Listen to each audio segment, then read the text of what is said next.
मैथिली गीत संगीत में अहाँ सबके स्वागत अछि। आइ हम एकटा गौरी पूजा के गीत गाबि रहल छी।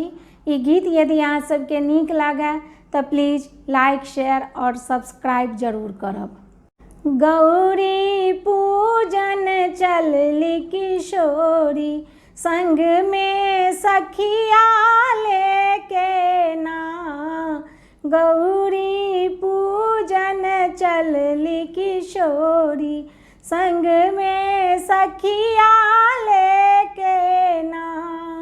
10-5 सखी मिली, 10-5 सखी मिली, गेली फुलबाड़िया से फूलवा लोढ़न के ना।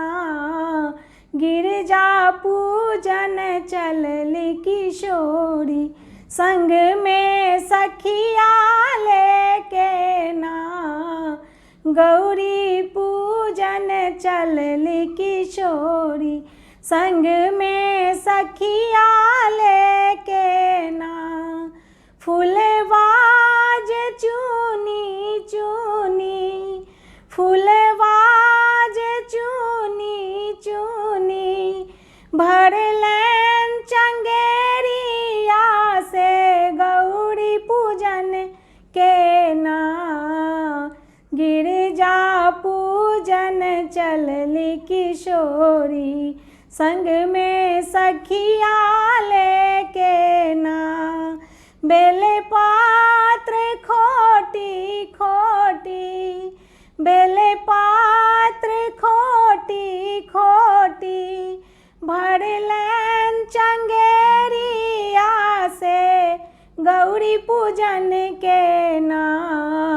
गिरजा पूजन चलली किशोरी, संग में सखिया लेके ना। गौरी पूजन चलली किशोरी, संग में सखिया लेके ना। चंदन घासी घासी, भरलन कटोरिया से गौरी पूजन के ना। गौरी पूजन चलली किशोरी, संग में सखिया लेके ना। गिरजा पूजन चलली किशोरी, संग में सखिया लेके ना। सिंदूर घोरी घोरी, भरलन सिंघोरिया से गौरी पूजन के ना। गौरी पूजन चलली किशोरी, संग में सखिया लेके ना। गिरजा पूजन चलली किशोरी, संग में सखिया लेके ना। धूपा दीपा लाए, धूपा दीपा लाए, गौरी ओ पूजलन सा से मन से पूजलन ना। गौरी पूजन चलली किशोरी, संग में सखिया लेके ना।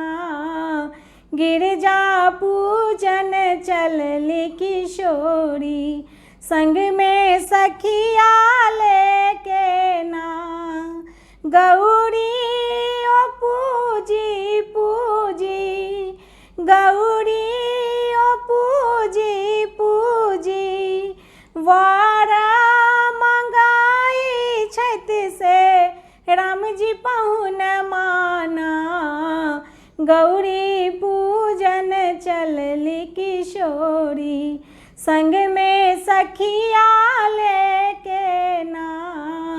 गिरजा पूजन चलली किशोरी, संग में सखिया लेके ना। धन्यवाद।